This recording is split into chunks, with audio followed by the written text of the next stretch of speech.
So this discussion will be about Book 3 in the Jedi Academy Trilogy. Book 3, Champions of the Force, written by Kevin J. Anderson.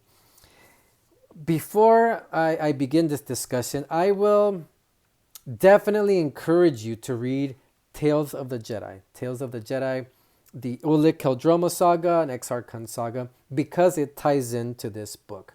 It's referenced those events that happen from Tales of the Jedi that take place thousands of years before the events of Champions of the Force are referenced here. Exar Kun, as we read in the previous books, he is a main villain in this trilogy. His spirit, and he's a character from those comic books, Tales of the Jedi. And I encourage you to read those books. I really, really recommend it because I feel you'll get more out of it. Is it necessary? Not really, but I feel you'll get more out of this trilogy if you do. So I super highly recommend you doing that. But I feel, just to state this right off the bat, I like the way Kevin J. Anderson tied everything together. I feel it's a solid finale. I liked the ending. I liked how hopeful it was and how the threat was defeated. And even though I'll be discussing points, pretty much giving you a gist, this book is filled, just like the other books, with a lot that I am going to be excluding certain characters and events because there is so much in this book. But even though, as I mentioned in my previous reviews of this trilogy, they the main focus, yes, is the Jedi Academy, how Luke searched for his Jedi candidates, how he trained them, how he established this Jedi school, this Jedi Academy on Yavin 4 with the permission of Mon Mothma and the New Republic. But there is a lot more. There's a lot of threats. There's a lot more going on. Multiple threats as well.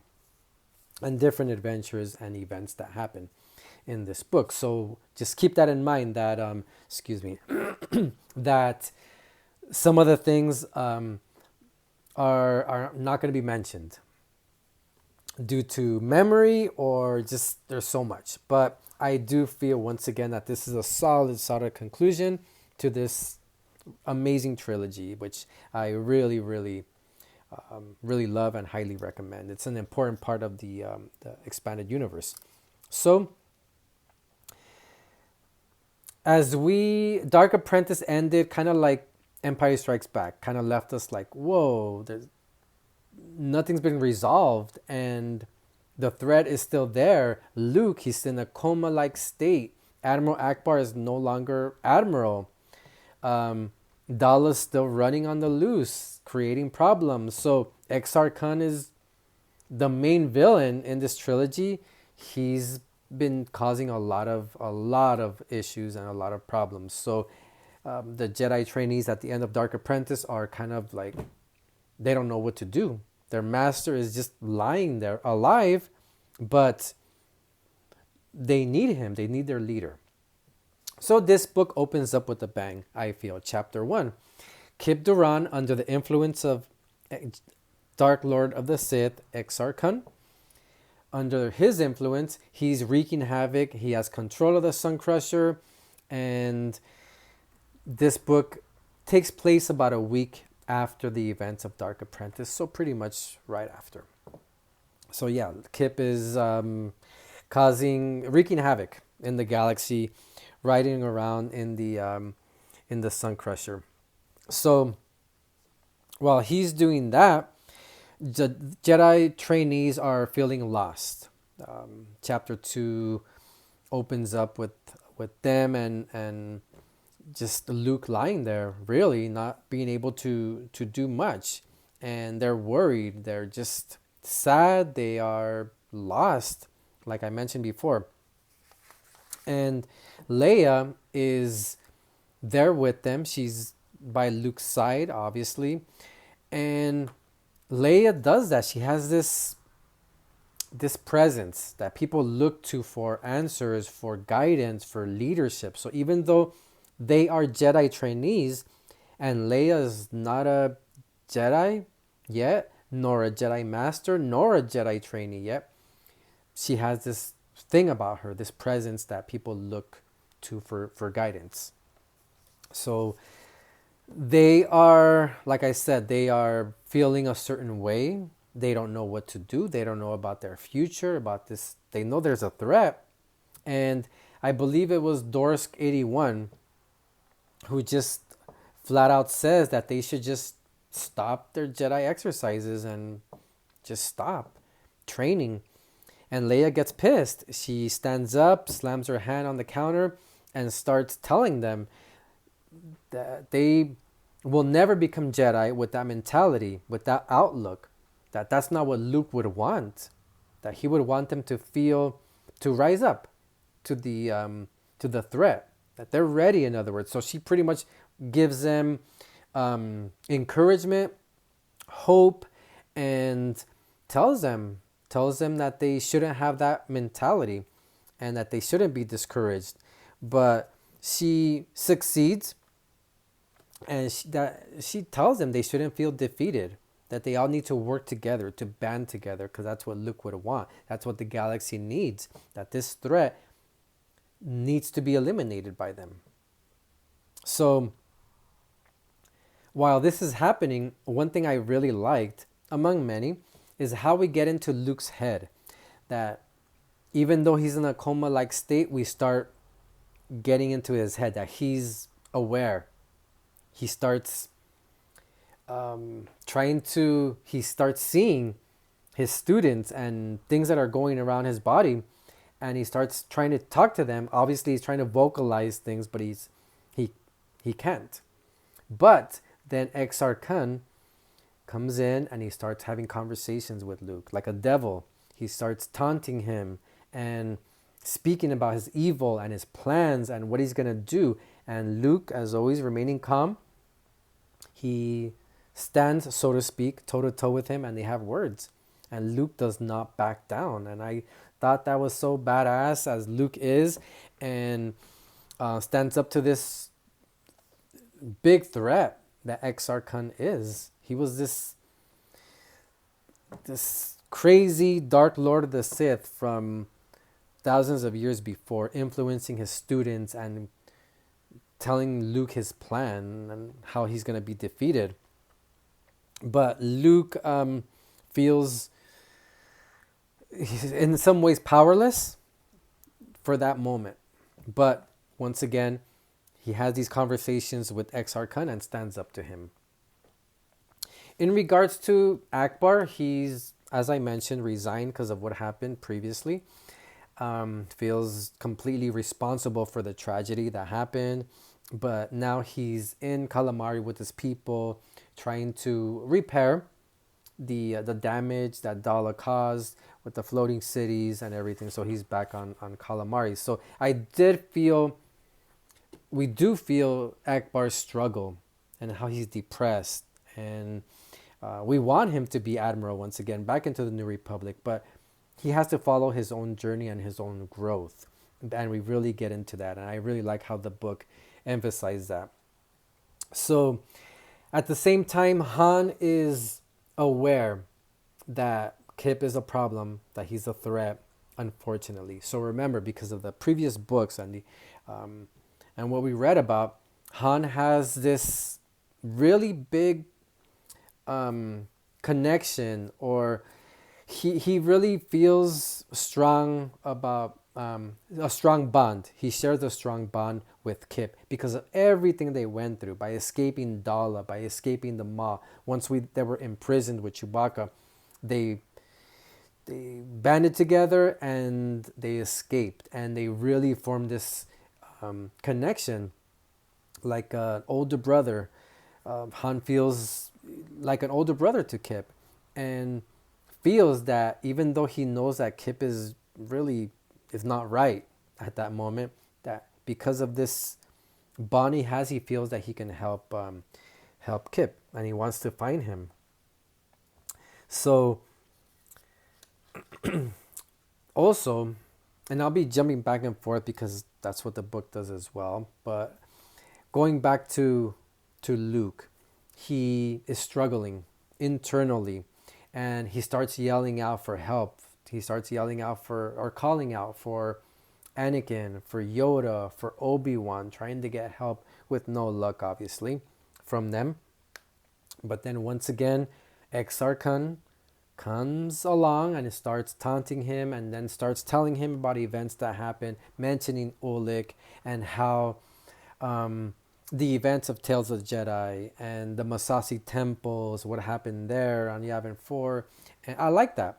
I love that reference. And if you watch my videos, you know one of the things I love about Legends Expanded Universe is the continuity and the references between comics and novels together.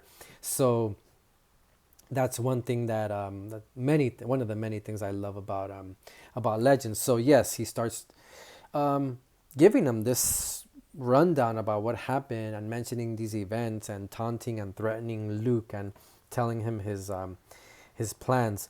So on one occasion of how strong Exarchon is, he starts possessing, you can say, Streen. So no longer merely influencing like he's influencing Kip Duran. He's now possessed Streen on one occasion. And what I mean by that is Streen is really not aware of what's going on. So he starts levitating Luke, like freaking exorcist style. He starts levitating his body, and his plan was to, not Streen, Exarchon, for Streen to just drop him, and Luke would die because of the drop, because Luke can't control his body. So while Luke's body is levitating, Leia runs out with the Jedi trainees, and they see what's going on. They're in complete shock.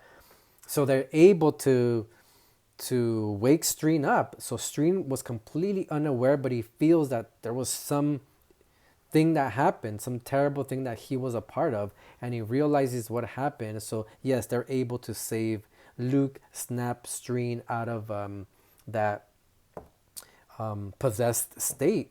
So Exarchon is now going a step further, and now that threat is getting bigger and bigger. So they really realize that they need to definitely defeat this threat. Also, I forgot to mention one of the other threats is a Death Star, another one, Death Star prototype, which I'll touch in a little bit, in a second, discovered by Qui, Zooks, and Wedge. So that's another threat that that we have in this trilogy. So Turpin, which we read about in the previous books, he visits Yavin 4. He is guilty of a lot of stuff. He's guilty of poisoning Mon Mothma. He's guilty of Admiral Akbar. So it wasn't Admiral Akbar. It wasn't his fault. It was Turpin who was behind everything. So he goes to Yavin 4 to visit Leia, to tell her everything, to confess everything that he's told, everything that he's done, and tell her mainly, Anakin, your baby Anakin is in trouble right now. So Leia is in shock of, wow, all this information, but obviously the main thing is, let's go save Anakin, and that's so they take off. And that was shocking also, that he actually went and confessed everything, and kind of is like, I'll take whatever punishment, I'll take it, I deserve it. So I really like that characterization and development of Turpin. The only ones that knew about, if you guys remember from the previous books, the only people who knew about Anakin's location was Winter, which is with Anakin, and Akbar. So they go to, Leia and Turpin go to Calamari to get Akbar and to find out where that location is, Anoth. And that's their mission, which is extremely important, obviously, to find out that location and help Anakin and Winter. Meanwhile, Han and Lando, they track Kip finally. They find him, and he's aboard the Sun Crusher, and they try to talk to him, and it doesn't go well, which it continues in a later chapter. But Luke, he's still unresponsive for the majority of this book, physically, but now he's in this spiritual state that he can actually see what's going on. And he sees his students, he tries to call out for them, and still with no luck. And Exarchon is still having these conversations with him. And I enjoyed these sinister conversations. It was kind of eerie also. But I thought that was pretty awesome. How it was very well written, I feel. The twins, since Leia took off, Jason and Jaina, they're cared for by Jedi trainee Silga. So she's responsible for Jason and Jaina. But as we know, they are very powerful. Even though they're young children, everybody knows they are very powerful. So the twins tell the Jedi trainees that in order for us to get Luke back, Exarchon needs to be destroyed. That's the only way. So obviously they take that to heart and in consideration, and they take that really serious. So they work together, the Jedi trainees, Silga, Cam Solusar, Dorsk 81. There's 12 in total. So they band together and start discussing, start planning. So just how Leia brought them up, lifted up their spirits, they're completely on the go of like, yes, determined that we need to defeat this threat, get Luke back, move on, and help the galaxy. So so chapter 15, that brings the execution or the elimination of Exarchon. And I enjoyed chapter 15. I enjoyed it so much that I can say, being honest, I wish there was more. I really wish there was more, that more time we spent with Exarchon being destroyed. I feel it went a little bit too fast, but that's just a minor gripe because ultimately he was destroyed and he's no longer a threat. But there's a lot more that happens in the book even afterwards. So, but yeah, it was a good chapter. But once again, I wish there was more. There was a standoff, and Luke is back now. So Kip, remember, he was being influenced by Exarchon. Exarchon is dead now completely. His spirit is completely gone. He's destroyed by the Jedi trainees.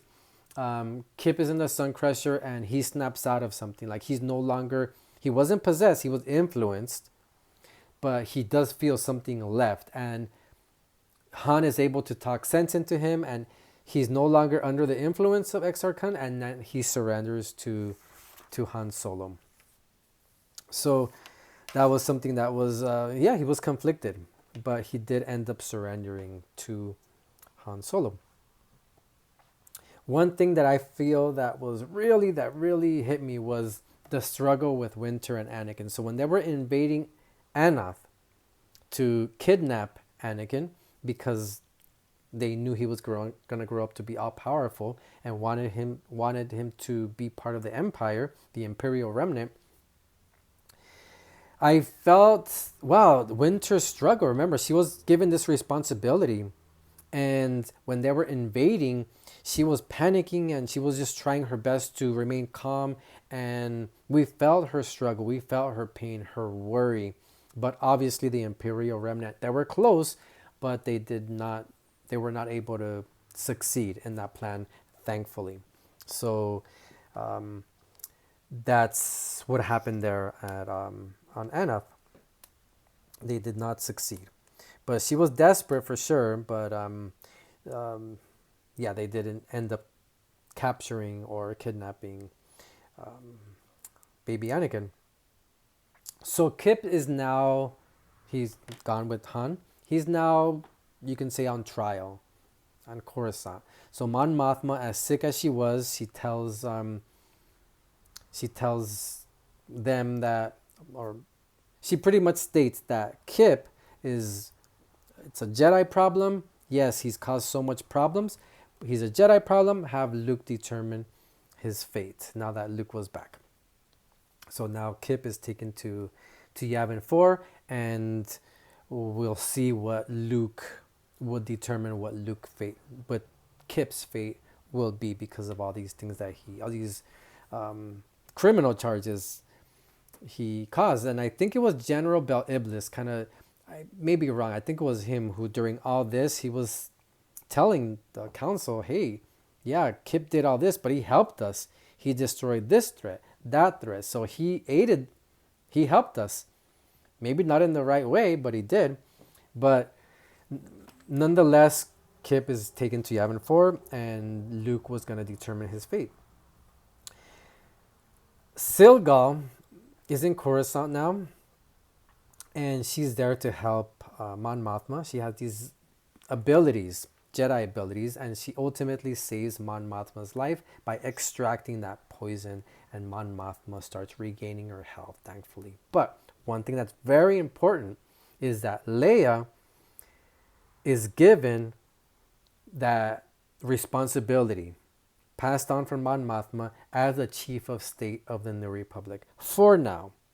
But that's one very important thing also that happened in this novel. Leia is now, for now, chief of state of the New Republic.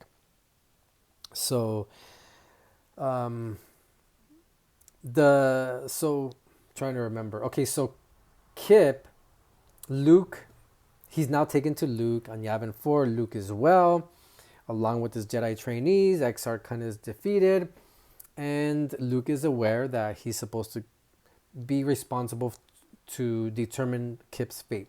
So he puts Kip through a test, just like what Yoda put Luke through on Dagobah. But Luke tells Kip, I failed, you passed this test. So Kip ended up passing this test, and he tells Kip, you have one more thing to do. In other words, to redeem himself, destroy the Sun Crusher. So Kip does just that. But before destroying the Sun Crusher, he destroys the Death Star prototype also, with some help. Which, like I said, it's this big, epic battle that happens towards the end of the book. Dala survives. She's at the end of the book, she's kind of just plotting, understanding that she really had some losses here, but determined just to move forward and go on with her plan that the Imperial Remnant will continue. But I really like how this book ended. We're given hope, and we're given kind of just the Jedi are trainees are on Yavin 4 with the sunrise, and they're looking into the future with being optimistic about it and ready to face adversity, any threats. So yeah, I really enjoyed this book. I recommend it. I think it's a solid conclusion to this Jedi Academy trilogy. But even though it's a trilogy, I, Jedi, the novel I, Jedi, as well as Jedi Academy Leviathan, the book, goes hand in hand with this trilogy. So I feel it's a total of 5 between novels and comics, one huge storyline. But these characters that are introduced in this book are mentioned and referenced and are a big part of future books.